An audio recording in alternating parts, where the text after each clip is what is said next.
All right. Well, hello, everyone. My name is Raul Macias. I'm an attorney with the ACLU of California, and I manage the ACLU of California's Voting Rights Project. Thank you, everyone, for being here. We're going to be talking about same-day / conditional voter registration, depending on what you want to call it, and about how it's rolling out here in California, other models of same-day registration, and what we can do to expand access to same-day registration. And okay, so I'm going to quickly introduce the panel, and I'm going to be asking them some questions, and then we'll definitely have time at the end for questions from the audience. So first, Neil Albrecht, is the executive director of the City of Milwaukee Election Commission, and he claims to have come the farthest for this conference. In Neil's 12 years as Wisconsin election administrator, he's been the executive director for 12 years. Is that right? And unlike most states, Wisconsin administers elections on a municipal level, so it's a little bit different from how we do it here. Neil has been dedicated to expanding voter participation, particularly through availability of same-day voter registration and other strategies that support fair access to voting for all communities. Next, we have Jamie Kennerk, who is a third-year political science and global studies student at UCLA. Jamie currently sits as the chair of CalPERG's statewide board of directors, as well as chair of the campus chapter. And in 2016, Jamie was the CalPERG coordinator in a student coalition at UCLA called Bruins Vote, which registered over 10,000 UCLA students to vote in a matter of weeks. Next, we have Neil Kelly. Neil is Registrar of Voters for Orange County, California's 5th largest voting jurisdiction in the United States, serving more than 1.6 million registered voters. He's the past president of CACEO, as well as of the National Association of County Recorders, Election Officials, and Clerks. And last but not least, we have Pete White, the founder and co-executive director of the Los Angeles Community Action Network, which is a grassroots organization working to ensure the human right to housing, health, and security are upheld in Los Angeles. And Mr. White has been a community organizer in Los Angeles communities since 1992. Has educated and organized thousands of low-income people on a multitude of issues and campaigns. So we're here to talk about same-day registration. It's I think folks are pretty familiar with it. Same-day registration, it's been around since the mid-1970s, and it allows a resident to register and vote on the same day. 14 states plus the District of Columbia make same-day registration available on Election Day, and another 2 states, and by the way, that's sometimes called Election Day registration, and another 2 states have same-day registration before Election Day. There's strong evidence that same-day registration increases turnout. Multiple studies place the effect between an increase of 3 to 7%. Same-day registration states also tend to outperform other states in terms of turnout percentage. And there's evidence that same-day registration can benefit geographically mobile, lower-income citizens, young voters, and voters of color. In California, same-day registration is called conditional voter registration. It was passed in 2012 and took effect in 2017. So 2018 will be the first year with general elections where voters have access to same-day registration. Counties are required to provide same-day registration at all permanent offices of the county elections official beginning 14 days before the election. Additionally, an election official may designate additional satellite offices. According to draft regulations that the Secretary of State's office has published, counties have to either have e-poll book and a ballot on demand printing system or some other way to determine a voter's ballot type and have the means to provide the voter that ballot type at those satellite locations. Some counties, as we're going to hear, are making plans to offer multiple satellite locations in addition to the county elections office, and other counties are planning on offering same-day registration only at their county elections office this year. Lastly, and as most folks in this room know or have heard about today at one of our panels, there will be 5 counties that are implementing the Voters' Choice Act this year, and which among the many reforms that it will include, vote centers will offer same-day registration at every vote center, and some of those beginning 10 days before the election. And in California, of course, we know we have lower registration and participation amongst Latino, Asian American, and African American voters. And we also have lower registration and participation amongst young voters. And so we're all hopeful that same-day registration can be a big part of closing our state's participation gaps. And so without further ado, let's hear from our panel about how same-day registration is going to work and how that might work. So my first question is for Neil Kelly. Can you tell us a little bit about your plans for same-day registration and satellite locations and what some of the challenges are for offering more sites. So distinguish between the two Neils. Mine is spelled the right way, right? He was going to say that. I'm sorry. Yeah, so we have some exciting plans, I think, because, and I know many of you in this room know that we were headed down the path of vote centers for 2018, and it was derailed for a little bit. We're going to be resilient in that regard and still come back, try and get that going again. But for 2018, our plan is to have 6 locations that will be offering full vote center opportunity for voters. So we'll have 5, I say permanent, but there'll be locations in buildings throughout the county, and then we'll have 1 mobile unit that will be traveling around the county during that vote center period. And I wanted to just show you a quick picture of what we're using there. So we have invested in, I like to call it a retail style platform for voters in a mobile setting. It travels down the street like a trailer and it opens up like a flower when you set it up. That's the best way to describe it. But very open, lots of glass. And the beauty of this is that we will have the exact same specs that you would find in a vote center. So there'll be electronic check-in, ballot on demand, vote by mail printouts to replace ballots, conditional voter registration, full vote center. Wanted to call it the Vote Cafe, but it probably would denote food, so I probably won't do that. And then within those 5 locations where there'll be the buildings, that will also have CVR in each of those locations as well. We are making an investment in e-poll books for the 2018 cycle to use in the vote centers and to start gathering data to look what we're going to do in 2019 and 2020. So lots of good plans, I think, and more locations than just the central office for CVR. Very cool. But can you also, I mean, maybe address some of what are some of the challenges with adding more sites? I know you've mentioned some with technology and potentially with just input from voters. I think the biggest challenge would be connectivity. I mean, that is, even in Orange County, we have 952 square miles, and it's not a large rural setting, but there are still pockets of issues with connectivity. And when you're trying to, put in e-poll books and have those in use to make sure that you can offer full service, that becomes a challenge. I'm really worried about the voter experience, and I think that should be top of mind for every election official. The last thing I want to do is have a new voter go through this process and say, wow, that really stunk, and I don't want to go through that again. So I'm worried about the voter experience, and I think the challenge of checking them in, triaging it, getting it right on the first go around is going to be really important, and to make sure it's a smooth process.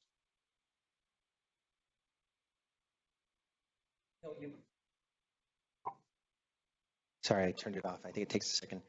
Neil, you heard about how we're rolling out same-day registration in California. Can you tell us a little bit about the differences with how same-day registration operates in Milwaukee? And I'm going to stand if that's okay, just because I'm a nervous person, and if I stand, I can move around a little bit.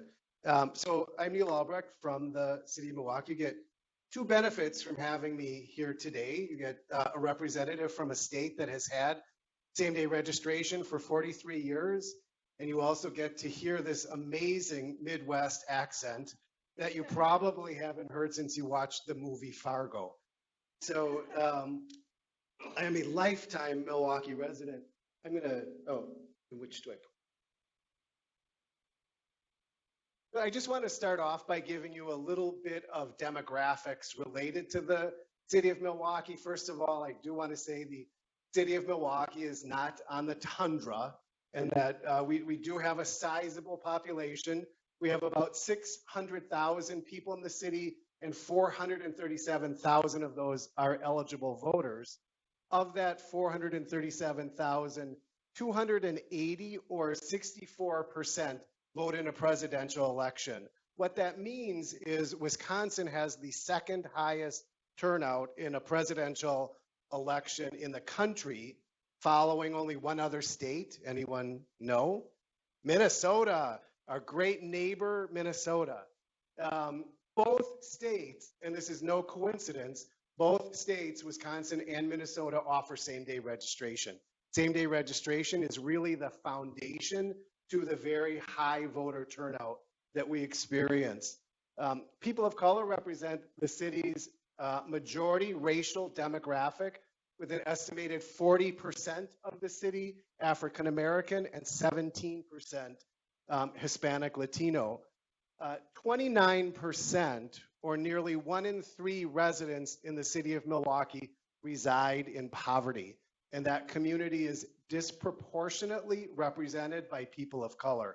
40% of all African Americans in Milwaukee reside in poverty, and 35% of all Hispanic Latinos in the city reside in poverty. And we talk about same-day registration and who benefits from same-day registration. I'll talk more later about how significant the benefit is to people in poverty, who by the nature of poverty tend to be very transient and encounter registration-related barriers. And then finally, we already covered this a little bit, same-day registration since 1975, really since it began in the country, has been offered. Did I hit an on-off button? I don't think so. Oh, there we go. So a little bit about the benefits of same-day registration, and I don't think this will come as news to many of you. If you were here for my question this morning, a one-stop shop benefits voter participation. The easier we make it for voters to vote, the more probable that they will turn out in large numbers and participate in elections. And again, this is why I think we're number 2 in the country. Raul was very surprised to learn, right, that in the city of Milwaukee, Wisconsin's largest urban municipality, 20% of our voters are same-day registrations. That means 1 in 5 people coming in to vote in an election are also either updating or registering to vote for the first time as part of that process. Now remember, because same-day registration has been around for so long in Wisconsin, it has become fairly institutionalized. It's 11% statewide average, but Milwaukee, as a large urban municipality, has a higher rate of same-day registrations. And then finally, same-day registration invites the participation of populations that have historically been disenfranchised from voters. The percentage of same-day registration varies significantly. So it's not a 20% in every district in the city, but instead what we see are very high concentrations of same-day registrations in communities in poverty and also in student wards, where areas in the city where students are clustered around the colleges and universities. And I just did a little spreadsheet here to sort of give you a demonstration of that. The city of Milwaukee is divided into 15 aldermanic districts, or common council or city council districts. And here is the percentage. You see the percentage of how many people in the presidential election also registered to vote on the same day as the election. And then if you look, some of the districts, like District 4, for example, I don't know if any of you know Marquette University and the Marquette Warriors in Milwaukee. Marquette actually sits in a neighborhood that is surrounded by people in poverty. So you're talking about one district that has both students and people in poverty in that district, and 28%, almost 1 in 3 people registering to vote and voting on election day. If you scroll down, you'll see some very low percentages, 15% or 14%. Those are the most economically stable districts in the city of Milwaukee, because people who are in an economically stable environment don't tend to move around as much and don't need to utilize same-day registration as frequently. And then District 15 on the very bottom has the highest concentration of people of color, people in poverty in the city of Milwaukee, and a 23% use of same-day registration and voting in a presidential election.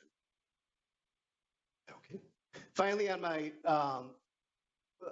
last slide in answer to your question, Raul, is one of the other benefits of same-day registration is sometimes I hear disparaging comments about young people being procrastinators, particularly students, same-day registration, we see a very high volume of first-time young voters registering to vote. And if you think about it, they are first-time voters, and they may not be aware of deadlines or other barriers that are going to impact their ability to register and vote in the election. So it should be no surprise that we see this very high volume and therefore a much greater level of participation from young people because the state offers same-day registration. And I have to tell you, it is an amazing experience if you go to a City of Milwaukee voting site and you work with somebody who is registering to vote for the first time in something like a presidential election. We have bells. Now, given that it is Wisconsin, they are cowbells, but we ring them whenever a person registers to vote for the first time.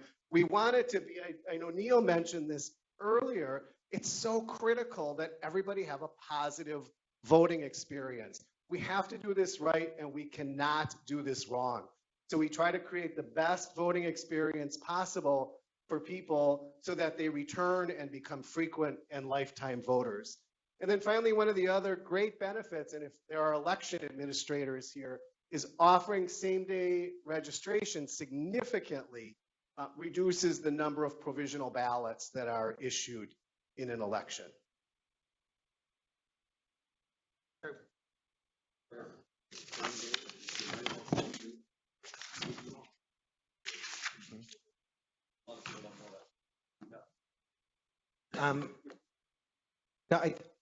Thank you. And I think we'll come back and we'll ask you a little later to sort of explain the differences about how it's being implemented. But did you want to add something, Jamie? Okay, well, thank you. So Jamie, do you want to tell us a bit about the registration program that you led at UCLA, and then what some of the challenges are on campus with your student procrastinators, and how they might benefit from access to same-day registration? Yeah, definitely. I do say that I wish we had cowbells. I would have loved to get that when I registered to vote. Yeah, I definitely am a voter reg nerd. I actually got a voter reg form as a Christmas present when I turned 18. Yeah. But so when it comes to registering students on campus, so as some background, we have this coalition that pops up every election called Bruins Vote. So it's every time there's a presidential or a midterm election, we make sure to form this coalition. And I was one of the student leaders on it. I am with CalPERG. We do voter registration every time there's a big election. And in 2016, we registered 10,000 students to vote at UCLA's campus. And some of the things we did to do that was like knocking on doors in like residential halls. When people were waiting in lines for something like dinner or basketball games, we would get them there because where else are you going to go? And then just waving them down on Bruin Walk, having our chancellor send out a campus-wide email with a voter registration link, having something on our website with a banner. And it was really successful because, first of all, we did a lot of really good trainings. That was one of CalPERG's really big role, was training students how to register people well. And we had, our coalition was great because we had student groups that specialized in different things. So, you know, CalPERG was training and submitting the forms, and then our external vice president's office has a lot of access to administration and making sure that they're on our side. And then there was another group that had been working with the registrar a lot, and so they were point people there. And so bringing together a coalition of all different types of skill sets is what made the push really successful. The three biggest challenges that we faced, which you touched on a little bit, was one, students don't know when the deadline is. They get really surprised when it's like, oh, it's actually 15 days before the election, like it's a lot earlier than you think it is. A lot of students don't know that there is a registration deadline. Like a lot of people are surprised when we tell them that. And then also there are a lot of students that don't even know that they need to register to vote. They think that they can just show up and do it. And that kind of ties into where having same-day voter registration is really important for college campuses, because as long as we've been doing this campaign, we try to educate students on what the voting process is like. That's one of the whole reasons why we run our campaigns because we think it is important to teach first-time voters these kinds of institutional rules. But as much as our outreach is, there's over 40,000 people on UCLA's campus, and there's no way that we can reach all of them. And so having same-day voter registration would mean that all of those students that slip through those gaps that we can't or just miss reaching out to have a backup plan. So if they don't know that there's a voter registration deadline and they show up, they can go register that day and make sure to correct that mistake. Unfortunately, right now we don't have a conditional what is it, satellite? There's no satellite set up anywhere near campus. And so that's going to pose a potentially really big barrier because it's extremely hard to get off campus. A lot of people don't have transportation. Parking in LA is a nightmare. And so if there is no satellite on or near campus, I don't think that it would make too much of a difference having this new law for college students. Thank you.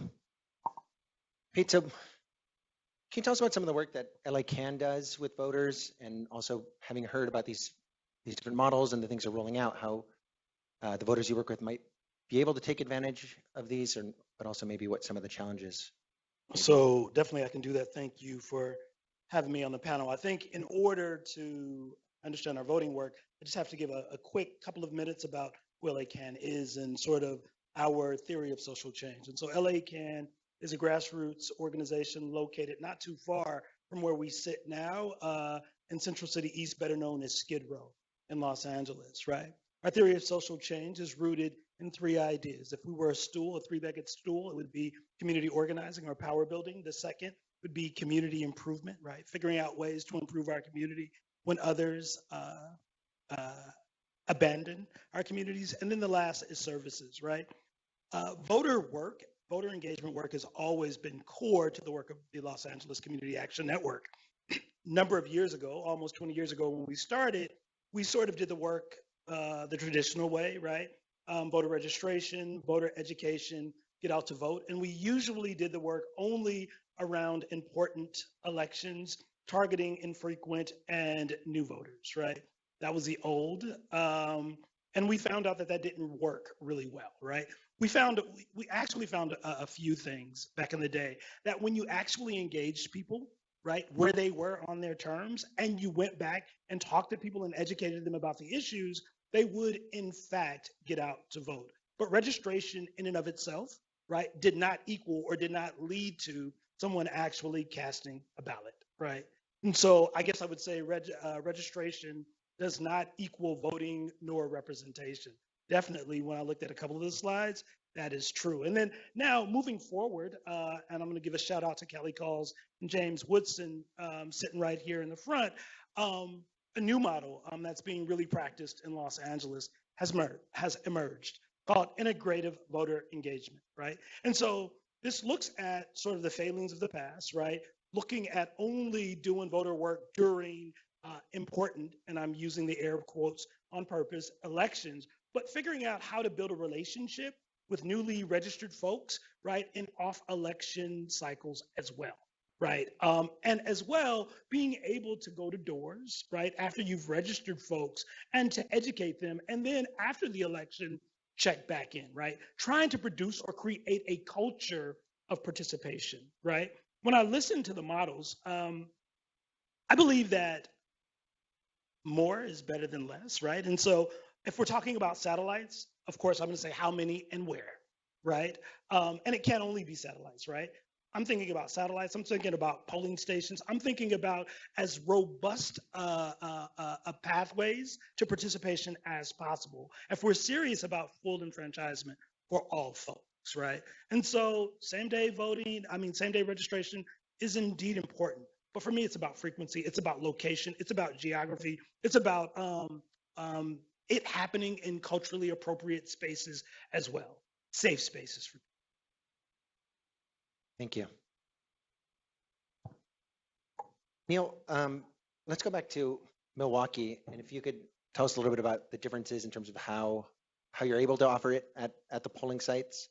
And also, I think two questions that a lot of folks might have, especially some of the election officials, are the impacts on your costs, so your bottom lines of running an election, and how you see this as affecting sort of the integrity of elections, the questions around fraud that you must get. Sure. It's still up there. Okay. Oh, yeah. Well, hello again. So one thing I missed when I was responding to Raul's first question is how the same-day registration process actually works in the state of Wisconsin. We do offer it at polling places. I agree that, I mean, to me, this is very common sense, but neighborhood-based voting in itself versus voting centers has a significant impact on voter participation. If people feel that voting is a part of their community, if it's easily accessible, and that applies to registration as well, it's going to encourage voter participation. And so we do offer same-day registration at every polling place in the city of Milwaukee. It's not a cumbersome process, and I think I'm very fortunate in that the state of Wisconsin hasn't made it terribly cumbersome. You walk into a polling place, we have an electronic tablet, but this is an off-the-shelf tablet that we, the city, have downloaded all of our address ranges onto. You enter the address of the person who appears, and it tells you what precinct or what ward that person lives in and their polling place. This is an off-the-shelf product that we worked with our IT division to create. But in terms of concerns around ballots and people seeing ballots from wrong precincts, this is about a 15-second check to make sure that they're at the correct polling site and will be issued the correct ballot. Once that's done, they're given a paper form to complete. They fill out that form. As part of that process, they have to provide what's called a proof of residence document. And again, I'm very pleased that in Wisconsin, acceptable proof of residence is a fairly comprehensive list, because I think when that list was developed, it recognized some of the challenges that many people face. And again, I'll keep coming back to people in poverty around proving their residence for registration purposes. Think of people, for example, who are just staying with a family member or staying with a friend because of some housing crisis. And should that population be denied the opportunity to vote because they're not able to readily prove their residence to be able to register? But we do have a requirement that a person provide a proof of residence document that can be something like a driver's license, a state ID, but it can also be a paycheck stub, a bank statement, a utility bill, any letter sent to a person at their name and address from a unit of government qualifies. So that could be like Social Security or Social Security Disability or Medicaid or Medicare. It's a pretty inclusive list to try to lower the barrier to being able to register as much as possible. Still, even with that, we lose people who are not able to meet that proof of residence requirement just because of how transient their lives can be. So they are proving through this document that they reside at the address that they are registering to vote at. There are some other requirements in terms of completing the registration form. They're identifying that they're a U.S. citizen, 18 years of age, and all of the other election requirements. They are signing, and then they are issued an official ballot. And once they complete that ballot then goes into the tabulator. There's no provision attached to it that there's some sort of identity confirmation process to follow. I think if provisional voting in itself, for people not to see their ballot go into the tabulator, can be can create a discouraging process in itself in terms of their voting experience. So that's our same-day registration process. Just I wanted to cover that just so I could get into some of the considerations, because I do, like many of you that are election administrators, I work in government, and government is ever shrinking budgets, and the challenges of working with those budgets to do something as important as supporting democracy. But election worker staffing, well, who completes those registration forms and who works with the voters? And I don't know how many of you are, I'm just curious, like election clerks or administrators, a good number of you, right? Do you have, okay, any trouble recruiting poll workers? I think this is a crisis that we all share, and I'm here to tell you it's in the city of Milwaukee too, and it's in the state of Wisconsin. Because of that, we do year-round, we have an actual poll worker recruitment plan, and we do year-round election recruitment. We provide biannual election worker refresher training, and we require each one of our poll workers to be able to rotate into all the different poll worker positions. So it's not just a small pocket of people that know how to register a voter, it's every person in that polling site knows how to do the voter registration process. And then finally, just as a cost savings opportunity or cost management opportunity, we're constantly reviewing historical data to see where we see the highest level of same-day registrations, and we're basing our poll worker staffing on that data. So some districts, as you remember earlier from my chart, we don't have to place as many registrars at those sites, and we don't, but we'll place those registers instead at districts where we know we're going to see very high levels of same-day registration activity. And then cost, again, I'm very sympathetic to the cost factor in all of this because I have truly experienced the budget squeeze even in the Midwest. But while some costs can be offset by cost savings opportunities, there are definitely costs associated with administering same-day registration at a voting site. I guess Milwaukee's response to that, and I walked into this 13 years ago, is you can't attach a price tag to democracy. And if your municipality or if your county is going through that global budget process, we think at least that same-day registration is a worthwhile investment, particularly given the communities that have so historically been disenfranchised from voting, and now with the recognition of barriers to voting, have an opportunity to cast a ballot in an election. And so we really identify that an investment in that additional election worker staffing is a priority investment in the city of Milwaukee and in Wisconsin. No, not yet. Oh, okay, thank you. You can still clap, sure, yeah. I didn't want to cut that off. I'll also say that this might seem odd as I sort of lead into the great fraud myth about same-day registration, is that same-day registration actually increases election integrity because you have almost no one voting from a previous address. And I can only imagine that with that 15-day cutoff, and if somebody realizes that they have not yet updated their registration, there may be a tendency to continue voting from that previous address.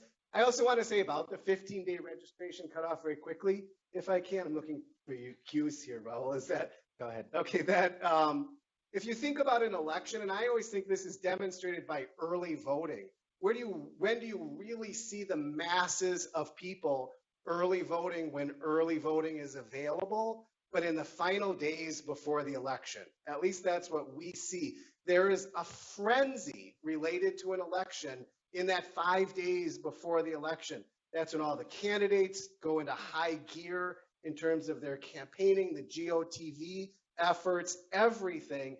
And then what a shame if you get swept up in that frenzy and you're not able to register to vote because there's that 15-day deadline.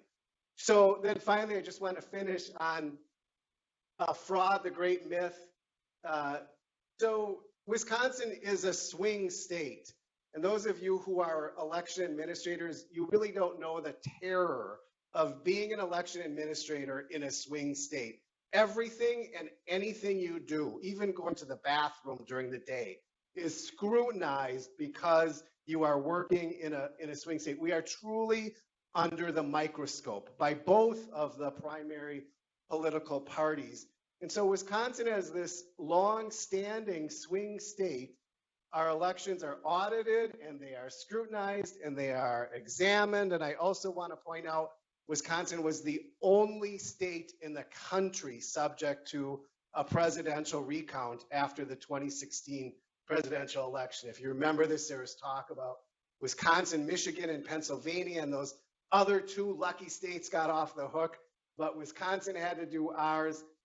But all of that I'm okay with, because it proves, that type of scrutiny proves that there is absolutely no proven correlation between offering same-day registration and increasing voter fraud in districts that offer same-day registration, and that there are all kinds of safeguards, as with everything having to do with elections, that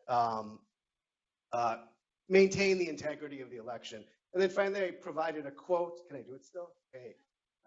James Baldwin, if you know who that is, a historic author who wrote a great deal about racial and economic disparities in this country.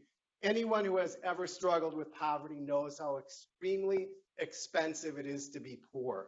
I have that quote on my monitor at work to remind me that just because you're poor doesn't mean you should lose the right to vote. And same-day registration is really an acknowledgement of what's necessary for people in poverty in particular to have access to the polls. Thank you.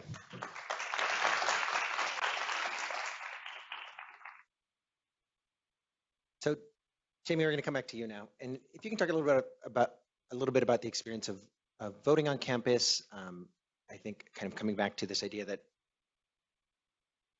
we've heard that sometimes the challenge of putting a same-day registration site on campus could be if people know that they have this backup, that they might skip the deadlines. This could cause lines on election day, and therefore wind up disenfranchising students because of those lines.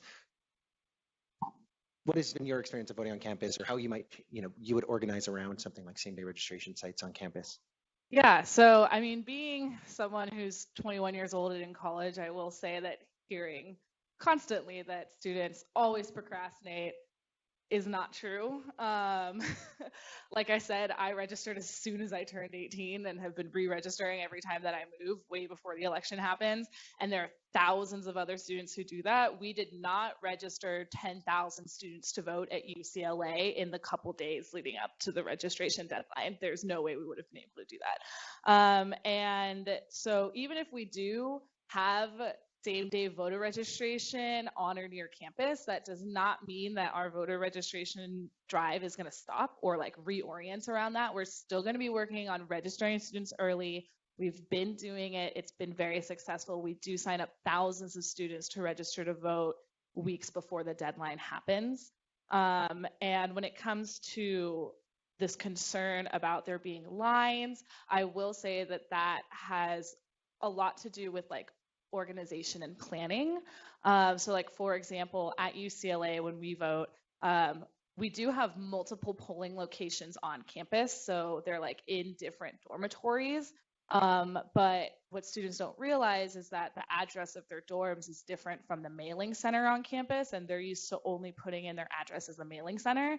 And so then you get everyone on the Hill putting 330 Denev Drive as their address, and our coalition like works to educate students on like, we have a whole handout, like this is where your address is, and we try to check it, but sometimes you just don't know. And so I actually lived at 330 Denev Drive, and since there were thousands of people who registered there, I had to wait in line about 2 hours probably to vote.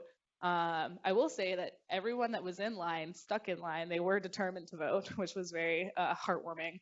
But that it was more of just a planning issue of not having enough tables, not having enough routes for people to go in at this polling place that created the lines. And so I think that if we were to have same-day voter reg, we would still have the push. We would still be working on getting out the vote efforts. We'd still be operating around this idea of there is a voter registration deadline that you should be registering before, but then using it as a tool for students who miss it, don't realize that that we have a registration deadline to bring them there so they can register, but then also just encouraging like proper planning. So like how many students do we have already registered to vote?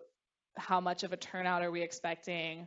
We should probably plan our access to the same day voter registration site around that kind of idea. And then that should help solve that line problem that people are worried about. Thank you.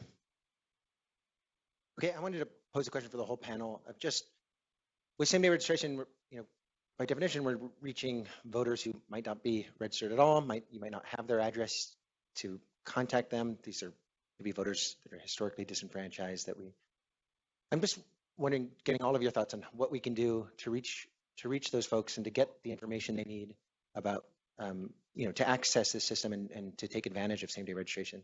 And Pete, maybe we can start with you. So definitely, I'll hop in there. Shrinking budgets and the real cost of democracy, right? That's the real question, right? What are our values around democracy versus housing and policing and all of these other things? I think for us, a lot of our work has been in houseless communities and two places. So in houseless communities, but additionally in communities that are battling gentrification, right? That are in huge transition. And so it's interesting for us doing the voting work and the electoral engagement work year after year. We might go to a door, right?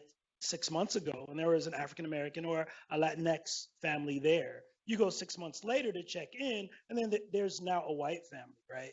And that's going to have a huge impact, right, in terms of representation in those districts. And so for us, we're really trying organizing models where we can connect other organizations, right, in these footprints of where infrequent and new voters live, so we can create this culture. I'm going to say it again, creating a culture of participation, right? I'm going to give one more shout out to John Dobart over here from Advancement Project, who's working on a civic engagement department in the city of Los Angeles, because we are firmly rooted in the belief that yes, registration is important, and yes, if we can do same day registration, that's uber important as well. However, there needs to be a full scale investment in communities, and that's in community outreach to make sure, in community education, and radio in different languages, materials in different languages, if we're really serious about producing this culture of democracy, right? And so, yeah, it's about the registration, but it's this long-term exercise or project to make sure we're reaching out, right, and sharing democracy with everyone.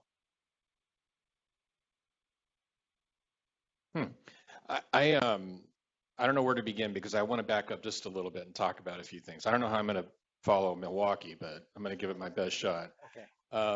So we're at the birth of these incredible reforms in California right now, and I think we need to realize that. In Wisconsin, you've had the benefit of 70 years, right? 43, I'm sorry, of same-day registration. And I would love to have same-day registration at 1,250 polling places. I absolutely would love that. And I think most of my colleagues in here would agree with that. The difficulty, of course, is under California law, we have to make sure that we get the correct ballot and precinct that voter correctly. And I think in Milwaukee, if they show up at a polling place and they're in the wrong polling place, you have to send them to the correct polling place, right? So I'm part of the difficulty would be if you're in downtown LA and you said, well, you have to go to Palmdale to vote your ballot. That may be difficult for folks. So we need to have a little bit of patience as we get to this place where we're going to have e-poll books and electronic check-in and vote centers so that we can have same-day registration throughout all of the counties. And I'm looking forward to that. So I just wanted to get that out on the table. And that's part of the challenge that we have. In terms of communicating, there's two things. One is, and I've talked to people about the voter information guide, and they say, well, that might be a little bit of a waste because you're sending it to people that are already registered to vote. Well, yes, but there are connections between friends and families and communities like you spoke about, and being able to get the word out on same-day registration is important. Social media, all of the media channels that we have as county officials, we should be using. in addition to engaging the candidates and the campaigns and the parties and CalPERG and helping with these things that we can do to get same-day registration throughout the community. And I do want to say, first of all, I'm a Trojan, so I'm wondering, at USC, how many did they register to vote? 400. That was a really big source of pride for us. You loved saying that, didn't you? Yes, I did. Congratulations. But I will say at UCI, because actually it's really great having this panel discussion, because I'm thinking, okay, this is a really good point.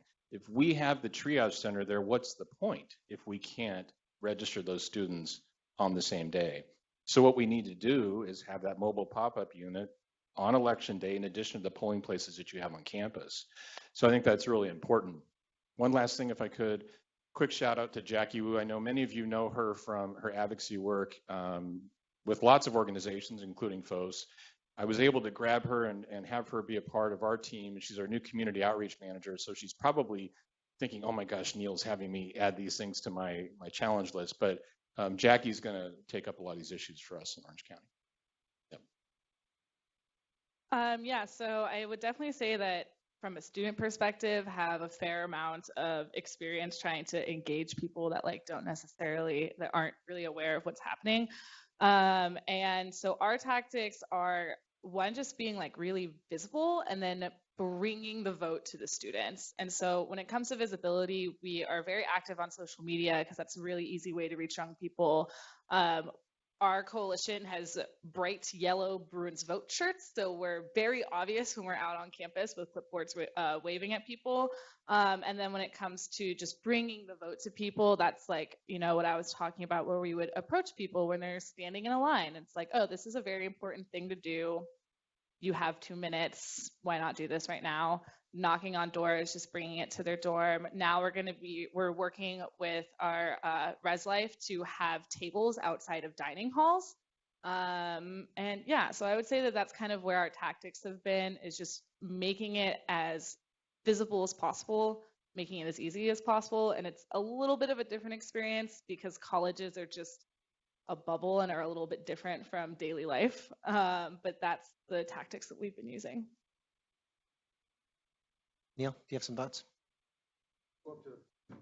Okay. No, there we go. A couple of things. First, I want to bow my head in respect to my colleague Neil, who is very right. I mean, first of all, just the fact that you have this conference is pretty amazing. We don't have anything like this in the state of Wisconsin, and it is very difficult for our advocacy groups to even get the ear of lawmakers or administrators in the state.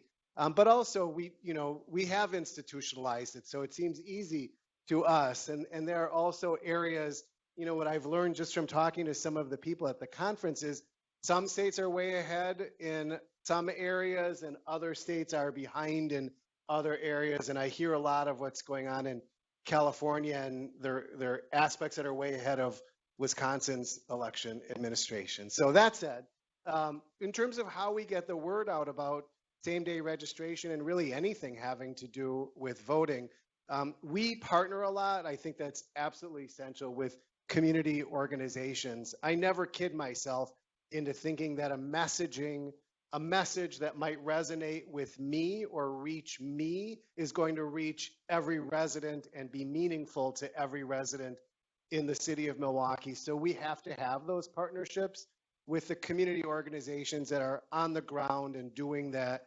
door-to-door work. I mean, we have a great network of churches in Milwaukee that runs an amazing Souls to the Polls program, and we work with them on getting messaging related to elections. So we tap into that safety net, that amazing structure of agencies in the city to get the word out. Thank you. That's great. So I have one more question, then we'll open it up for questions from the audience. But this one, I guess for Neil and for Pete, it's just, what are you going to be looking for after the June primary and in November in terms of same-day registration and evaluating, did this work for voters? Was this a success? And how we might learn and improve? So actually, I've been thinking a lot about this and what are the metrics that we can look at? Demographics for sure, knowing in the communities where individuals are coming from that are registering for the first time and using same day registration. I'm fascinated, by the way, by the 20% figure, because that's year over year, right? I mean, that doesn't really change, pretty consistent. And so I'm wondering, it seems to me that you've got these young people that are moving in to the same day registry. You're not having people that have never registered for 20 years and suddenly they're registering, right? It's mostly younger demographic, I would assume, that are doing that. Okay, so those are the kinds of things that I would really want to look at and figure out where can we target our efforts and where are these individuals coming from? Because I think that's going to be really important. I'm sure we're going to see a lot around UCI and Cal State Fullerton and those kinds of areas for sure. Yeah, no, I will, for sure. And so for us, we're definitely going to be looking at the Los Angeles County voter registrars data, right? We are going to comb that data and figure out what those patterns are. But we also, for us, and I think this is going to happen in the run-up, we want to be part of the conversation, right? So we want to be part of the conversation in terms of where resources go. We want to know, and when I say resources, like the sites that are going to be selected. We want to be part of that. We want to be able to say, we believe that these are highly trafficked areas in our communities that these same-day registration satellites should be. We also want to talk now about resources, used for outreach, because it's not enough to say after registration happens and we say, man, darn it, we missed it. It wasn't as good as it should have been, without saying, well, what was the budget? What was the investment that we made to make sure that this new policy actually created a thoroughfare, if you will, for new voters? And so we'll be looking for the data, but we'll also be organizing to figure out how to get our voices at the table to be a part of the implementation as well. And Raul, real quick, can I Please, go back please. just a hair? So you talked about how can we identify these individuals. I was really proud to be a part at the beginning of, and I'm David Becker's going. I can't believe I'm giving him props, but he, really led the way with Eric. And in some respects, I'm saddened that we don't have that here, because that would be a way to identify individuals and to outreach to those who are not registered to vote. And that would be a huge benefit if we could have some tool like that so that we could identify people who are not registered and do mailings to them and reach out to them to get them to register. Can you also say something about your community working group that you have? Right. So our community election working group, 25 members strong, we combined all of our advisory groups into one large body, and it's worked, I think, really well. We've broken off into some committees now, but I just want to say that, we have a range of individuals from poll workers to city clerks to advocacy groups that are on that community election working group, provide really good input to us. And the site selection for these vote centers and the pop-up voting, we're going to be reaching out to them and saying, is this the right thing to do? Is this the right way to select them? And it's just been fantastic to have that engagement with the community. I love it. Great. So do we have any questions? And is Troy? Yeah. Troy's going to take a microphone and it's going to come around.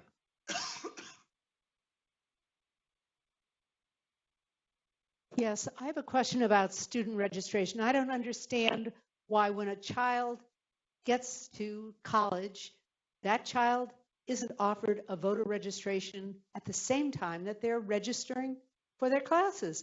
It's so obvious.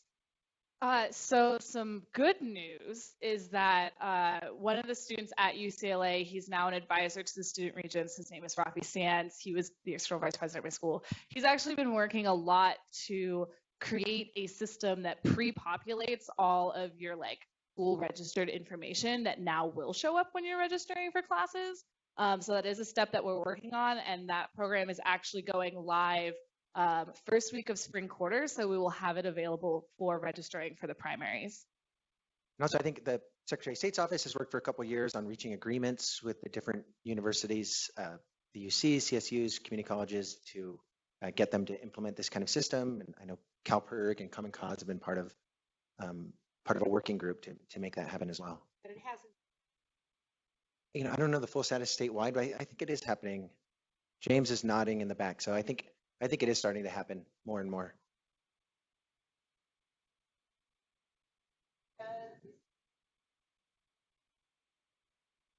Um, I haven't been part of it. I recall in the beginning, part of the trouble is like community colleges, they actually had to go to, I think it's like campus by campus to get them to update their systems. There isn't one centralized way of doing it.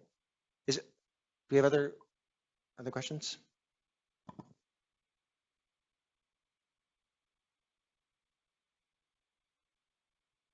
Thank you. I didn't want to have priority. Just a quick comment on that. I think they used to be all paper systems. I used to go to the gym and get in line, and then it was easy to hand in the form. And I think it was a law. You had to do that. But with electronic systems, a little bit harder.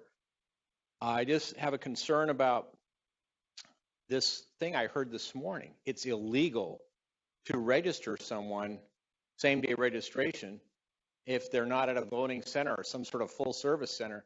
What if they're at the precinct that they're supposed to be? Can't they register there? They've got the right ballot.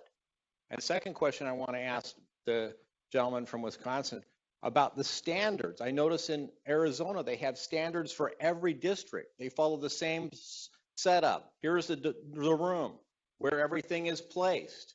California, everybody does whatever the hell they want. Every district is crazy. And the people that should be setting the standards, maybe it's this group. Where is the standards body setting the standards for the various counties? I don't see it here. Thank you. Can I address? So the first question is good and it's valid. The problem is if you go to a precinct that you know is the area you live in, and that should be where you're voting, poll workers don't know that. There's no way to verify that. And that's the main reason. Don't shoot the messenger. That's the main reason that was set up that way. So that in a satellite office or the main office, you could verify where they should be precincted. And that's what's critical. It would be a provisional ballot is what ends up happening. And then, of course, unfortunately, it wouldn't count because they wouldn't be registered to vote. So I don't know if illegal is the best word to use, but it's not written in the law that way. So maybe it is. I think what's really encouraging from what we've heard today and at other panels is about thinking about ways to get there. I mean, like everyone wants to get more access to same-day registration. Yep. So we do. We have in Wisconsin, we have a very different model of elections, good or bad. Our elections are not run out of the state Secretary of State's office, unlike California and many other states. They are facilitated on the municipal level, and then we have an accountability to the Wisconsin Elections Commission, and they really set the standards. But perhaps because we are responsible for running elections on a municipal level, maybe there's a higher level of accountability attached to that in terms of local government, local residents. But I think we have very high standards. And I just add, there's certainly autonomy in some aspects of how counties run their elections in California, but I think Secretary of State does a great job because trust me, there's a ton of regulations that all of us follow as county election officials. So there certainly are those standards that are out there. Dougtown Disability Relations Group. I deal with a lot of data, and I'm always interested in negative data. And I'm curious about registering students. When you're working the tables, so to speak, in the dorm rooms and asking people if they want to register to vote, data, anecdotal or otherwise, when they say no, do you ask why? Hello. Okay, there we go. So there are a multitude of reasons for why people might choose to not register to vote. There are a lot of undocumented students at UCLA. There are a lot of international students who can't vote. And so we do train our volunteers to be sensitive to that. So if we say, hey, do you want to register to vote? And they say no, then we just kind of leave it at that because we don't see it as appropriate to try to pressure people or reveal personal information about why they might not feel like they should register to vote. Pete, do you want to say something about what you hear? Something about that. And so for us in our communities, definitely people say no, but oftentimes when people say no, it's because there's limited knowledge or information about what makes it a yes. So a lot of people don't know that when they move, they have to re-register, right? Some folks who have had different types of history, right, don't know that once that part of your life is over, that you can still vote, right? And so that education piece is just huge, right? Like when we're talking about full enfranchisement, we just have to figure out tools by which to answer some of these questions. And let me just say, there's enough capacity in the community, like groups that are doing this work, that we could put together a toolkit of like the top 10 reasons that people say no and how to help them say yes, right? If they choose to. Yeah, and just adding like, so if I'm out on a table, the question we lead with is like, are you registered to vote in LA County? And then sometimes, and they'll say like, oh no, I'm not. And it's like, oh, well, do you want to register in LA County? And then if it's like, oh no, I want to vote at home, or they'll just say no and keep walking. So we do do our best to address those issues, but we also want to respect the privacy of students to make sure that we're not forcing them to reveal certain things.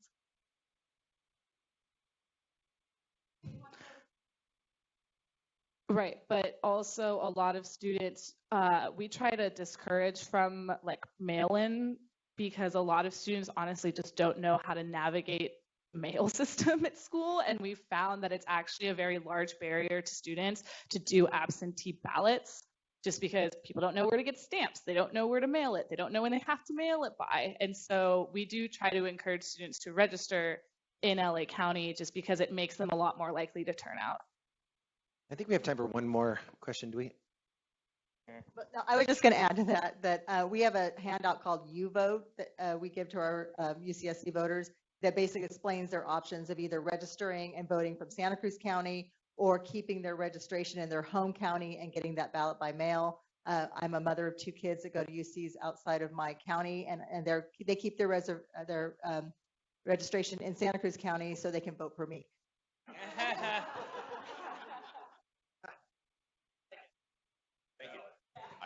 Two quick questions for Neil Albrecht. First off, when a college student arrives in Wisconsin from another state, is there a minimum duration of residency before they're able to vote? Wisconsin has a 10-day residency requirement. Okay. Do you have any challenge on primary election days with people taking time to choose what party to register with and creating a backup? Wisconsin actually is an open primary state, so you do not have to identify your political party at the time that you register. Is that your? Yeah. Okay. And if I could, a very quick question for the other Neil. Would it be possible for a homeless person to establish a legal residence at something like a post office so they would not have to have a house door that they live at? Sure, of course. And we have many homeless individuals in Orange County that do just that. Or we can precinct them in whatever area they are staying. And we do that quite a bit as well. And I just want to add, I'm sorry, just real quick on the backup issue, because I think that's a good point, right? One of the things that we're really thinking through for our vote centers, the 5 that we're going to operate, is the triage area and not giving a negative experience to the voters, right? But getting them out of the main line of check-in so that we can keep that moving and cycling through so that we're not backing it up. So I think that's a good point. And just really quick on the homeless folks voting. And so on the voter registration affidavit, halfway down the sheet, you'll see nearest intersection right near the address box. And so the nearest intersection is all you need to where you're staying. Is it a quick question? I think we're right about at the end. Why don't we end? Maybe we can answer it after. Yeah, well, I think we're out of time. But so a big thank you to all of our panelists, and thank you everyone for being here.